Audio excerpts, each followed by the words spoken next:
نا ہمارے وزیر خارجہ صاحب بالکل وہی ہو رہا ہے, ترکی جا کے بیٹھ گئے, انتظار کر رہے ہیں فلسطین کے وزیر خارجہ کا. بھئی وہ نہیں آنے دے گا ان کو, اسرائیل نکلنے نہیں دے گا غزہ سے ان کو. وہ ان کی فورن پالیسی بہت کلیئر ہے. ہمارے پاس پالیسی کیا, ہمارے پاس تو ایجنڈاز بھی نہیں ہے. ہم بے شک جا کے ترکی بیٹھے ہیں اور ہم کہہ رہے ہیں کہ چلو کوئی نہیں, عرب میں نہیں بٹھاتے تو ہم ادھر ہی بیٹھ جاتے ہیں اور ان کے ساتھ نیو یارک. نمسکار دوستو, آپ سبھی کا میرے چینل خبر 24 میں ایک بار سواگت ہے. اس ویڈیو میں پاک میڈیا بات کر رہے کہ اب OIC کا میٹنگ ہو گیا, جنرل اسمبلی کا بھی میٹنگ ہو گیا اور کچھ حل نہیں نکلا. اسرائیل ہے کہ اب دنادن مارتے ہی جا رہا ہے غزہ پہ. اسی کو لے کے اس میں بات ہو رہی کہ اب پاکستان کیا کرے. پاکستان جیسے سب کو پتہ ہی ہوگا کہ پاکستان اور ٹرکی یہ مسلم امہ کی ہیڈ بننے کی کوشش کر رہی ہے, اور پر زمین میں کچھ نہیں کر پا رہی ہے, بس ٹویٹر میں ہی کھیل رہی ہے. تو آئیے دیکھتے ہیں مزیدار ویڈیو. یہ چینل پسند آیا تو do share, subscribe, like, comment. اور کورونا کا سمے ہے, سرکشت رہیے, ماسک پہنیے اور گھر میں رہیے. جے ہند, جے بھارت. جے ہند, جے بھارت. سے حملے رکوانے کے لیے کردار ادا کرنے کا مطالبہ بھی کر دیا ہے. وزیر خارجہ شاہ محمود قریشی کہتے ہیں کہ اب اسلامی دنیا کو متحد ہونا پڑے گا. ہمارا آج کا پہلا سوال یہ ہے کہ اسلامی دنیا کو اب جو متحد ہونا ہے, کیا کبھی ایسا ہو سکے گا؟ ناصر بیگ چغتائی صاحب. میرا خیال ہے نہیں, یہ سب لفاظی ہے. اور جو ہم کہتے ہیں نا کہ ملت اسلامیہ, ملت مسلمہ, ملت ایک جسم, اور بس یہ اب لفظ رہے ہیں, یہ خالی خولی لفظ ہیں. ان کا اب ڈھول پیٹتے رہتے ہیں, مستقل بجاتے رہتے ہیں, ہے نہیں, یہ ان کا وجود نہیں ہے. اب دیکھیں نا ہمارے وزیر خارجہ صاحب, ہم ایک زمانے میں اسکول جایا کرتے تھے تو ہم 4 دوست اکٹھے جاتے تھے اور ایک دوست ایک دوسرے کا انتظار کرتا تھا. بالکل وہی ہو رہا ہے, ترکی جا کے بیٹھ گئے, انتظار کر رہے ہیں فلسطین کے وزیر خارجہ کا. بھئی وہ نہیں آنے دے گا ان کو, اسرائیل نکلنے نہیں دے گا غزہ سے ان کو. وہ اگر نکلنے دیا تو بہت دیر میں نکلنے دے گا. تو بھائی آپ سیدھے نیو یارک چلے آتے, وہاں لابنگ کرتے آپ, ہم تو ساتھ جائیں گے, ایک کلاس میں بیٹھیں گے, ایک سیٹ پہ بیٹھیں گے. بچپنا ہو رہا ہے یہ. OIC کی قرارداد دیکھ لیجیے گا آپ, جو آپ نے پرسوں بہت دھوم دھڑکے سے ہم نے براڈ کاسٹ بھی کی تھی. قومی اسمبلی کی قرارداد دیکھ لیجیے, کیا ہے اس کے اندر. برداشت نہیں کریں گے, مذاہب مذمت کرتے ہیں, یہ ناقابل قبول ہے ہمارے لیے. ہم اس کے بعد, ہم کے بعد سناٹا ہے, خاموشی ہے. ہم کیا کریں گے؟ ہم کچھ نہیں کریں گے. باقی مرضی اسرائیل کی ہے, وہ جو چاہے کرے. اسرائیل اس وقت جنگ روکے گا جب اپنے مقاصد حاصل کر لے گا, اور یہ امریکی کوشش ہے. 3 بار وہ ریزولوشن ڈیفر کرا چکا ہے. ایک مخالفت اگر ہو جائے تو ریزولوشن پٹ نہیں کرتے سلامتی کونسل میں. 3 بار کرا چکا ہے.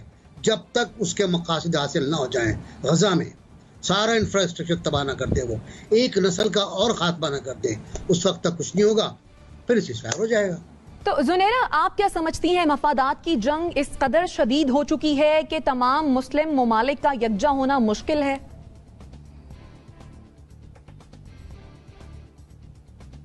ڈیفینیٹلی. دیکھیں, فورن پالیسی یا فورن ریلیشنز جو ہوتے ہیں اس میں جیو پولیٹیکل ریالٹیز امپورٹنٹ ہوتی ہیں, اس میں اکنامکس امپورٹنٹ ہوتی ہے, اس میں ایک کراس اوور ہوتا ہے کاسٹ اینڈ بینیفٹ کا. اس میں تھیولوجی یا آئیڈیالوجی کی کوئی جگہ نہیں ہوتی.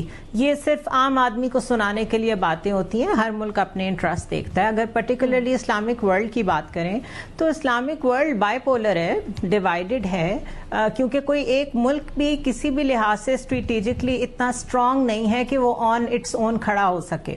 نتیجہ کیا ہے, انہیں سائڈز پک کرنی پڑتی ہیں.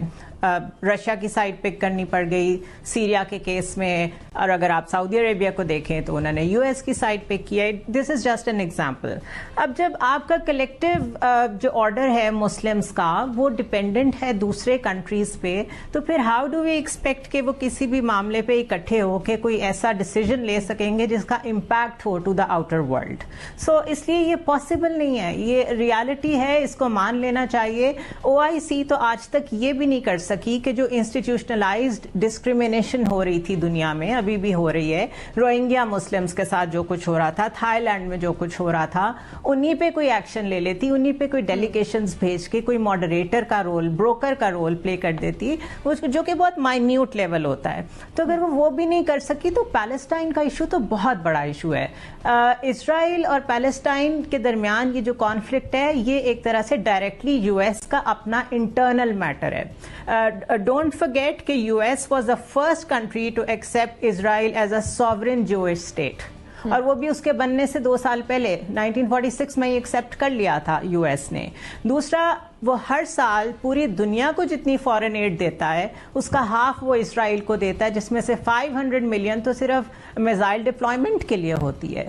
اب یہ پروٹیکشن اسے کیوں کرنی پڑتی ہے؟ اس لیے کہ ایک تو انٹرنلی جو جوئش امریکن کمیونٹی ہے جو کہ زیادہ اکانومی کنٹرول کرتی ہے یو ایس کی، ان کا بہت پریشر ہے، اور جو ایونجیلیکل کرسچنز ہیں جو کہ بہت اسٹرانگلی ریپبلکنس کو فوسٹر کرتے ہیں کہ آپ نے پروٹیکٹ کرنا ہی کرنا ہے اسرائیل کو. سو اس کی انٹرنل ریزنز ہیں، انہیرنٹ ریزن ہے ٹو سپورٹ اسرائیل. تو زندگی میں کبھی اگر میں اور آپ یہ دیکھیں گے پیلسٹائن کا مسئلہ حل ہوتے ہوئے تو وہ صرف یو ایس جب چاہے گا اور اسرائیل کے ساتھ مل کے وہ دیکھے گا کہ چیزیں وہ اچیو ہو گئی ہیں جو ڈیزائن انہوں نے سوچا ہوا ہے، یہ صرف تبھی حل ہو سکے گا. مڈل ایسٹ کو ڈیسٹیبلائز کر چکا ہے، جو انرجی ریسورسز یو ایس کو وہاں سے چاہیے تھے وہ لے چکے ہیں. آپ کے سامنے قذافی کا دور ختم ہو چکا ہے، بشار الاسد کے ساتھ جو کچھ ہونا تھا ہو چکا ہے، صدام کے ساتھ جو کچھ ہونا تھا ہو چکا ہے. پھر سنی عرب ڈویژن کو اور شیعہ اور عرب ڈویژنز کو جس طریقے سے کیش کرانا تھا وہ بھی کرا لیے. So they are going by their design because they rule the world. ان کی فارن پالیسی بہت کلیئر ہے. ہمارے پاس پالیسی کیا، ہمارے پاس تو ایجنڈاز بھی نہیں ہے اور ہمارے پاس اسٹرینتھ بھی نہیں ہے. تو اس لیے یہ صرف باتیں ہیں، آئیڈیالوگ ہو سکتا ہے کہ اس میں ریالٹی کوئی نہیں ہے کہ مسلم امہ کچھ کر سکے گی. ٹھیک ہو گیا. سہر وردی صاحب آپ کیا کہتے ہیں؟ جیسا کہ زنیرہ نے بھی کہا کہ they are going by design, لیکن ہمارے پاس تو کوئی پراپر پالیسی بھی نہیں ہے. دیکھیں، جب سے فلسطین کا ایشو شروع ہوا ہے ہم سب بہت عرب بیشنگ کر رہے ہیں، اور ہمارا ہے کہ OIC نہیں کھڑی ہوئی، عربوں نے نہیں سٹینڈ لیا، اور عربوں کے نے تو سعودی عرب نے نہیں سٹینڈ لیا، اور یہ ہوا اور وہ ہوا. لیکن ذرا دوسری پکچر دیکھ لیں. ہمارے فارن منسٹر اس وقت ترکی میں بیٹھے ہیں. ٹرکی کے تو اسرائیل کے ساتھ ڈپلومیٹک ریلیشنز بہت پرانے ہیں. کیا اس سارے کے بعد ٹرکی نے اسرائیل سے اپنے ڈپلومیٹک ریلیشنز ختم کر دی ہیں؟ کیا انہوں نے اسرائیل کے سفیر کو نکال دیا ہے کہ آپ بہت ظلم کر رہے ہیں تو ہم آپ کے ساتھ نہیں رکھتے تعلقات، آپ چلے جائیں؟ طیب اردگان بھی لفاظی کر رہے ہیں، گفتگو کر رہے ہیں. میرا مطلب ہے کہ اور ایک کردوں کے لیے تو انہوں نے فوراً جنگ شروع کر لی تھی. میرا مطلب ہے یہاں کیا ہے؟ کچھ بھی نہیں ہے. ہم بے شک جا کے ترکی بیٹھے ہیں اور ہم کہہ رہے ہیں کہ چلو کوئی نہیں، عرب ہمیں نہیں بٹھاتے تو ہم ادھر ہی بیٹھ جاتے ہیں اور ان کے ساتھ نیو یارک چلے جائیں گے.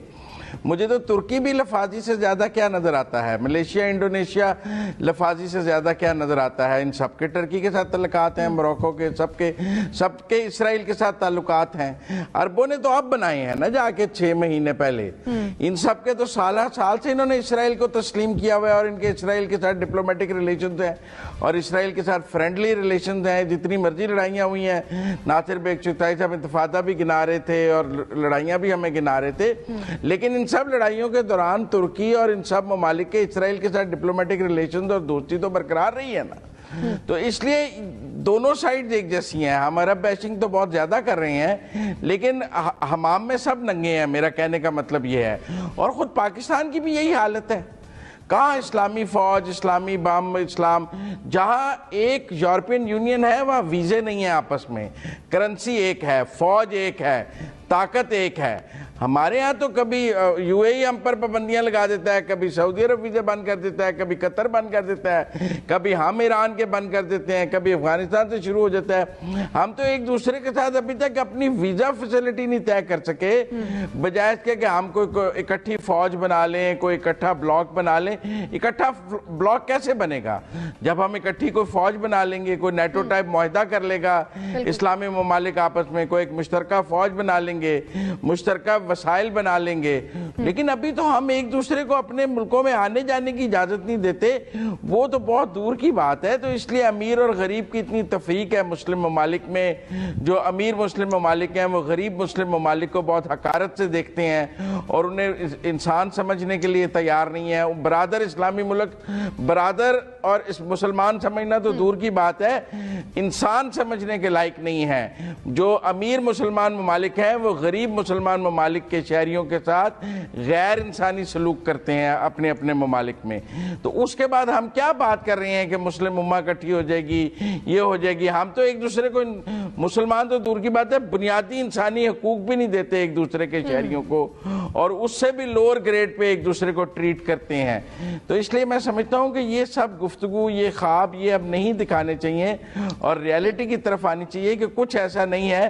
یہ ضرور ہے کہ ہمارے پولیٹیشنز نے, ہمارے ہاں چونکہ یہ پاپولر بات ہے, ہمارے ریلیجس طبقے نے, کچھ ہماری اسٹیبلشمنٹ نے بھی چونکہ اس ریلیجن کو as a sellable product use کیا ہے, اور لوگوں کے مذہبی جذبات کو ابھارنا ہم بہت آسان طریقہ سمجھتے ہیں کہ فلسطین پر, کشمیر پر لوگوں کو اکٹھا کرنا, لوگوں کے جذبات سے کھیلنا, جبکہ حقیقت بالکل مختلف ہے. ضیاء الحق کا کردار کیا تھا فلسطین کے لیے, مطلب وہ کوئی بیان کرنے کی ضرورت ہے ضیاء الحق کا کیا کردار تھا. اور مشرف کے دور میں تو ہمارا وزیر خارجہ اسرائیل کے وزیر خارجہ کو مل رہا تھا, تو پھر کیا بات کرنی ہے کسی کے بارے میں.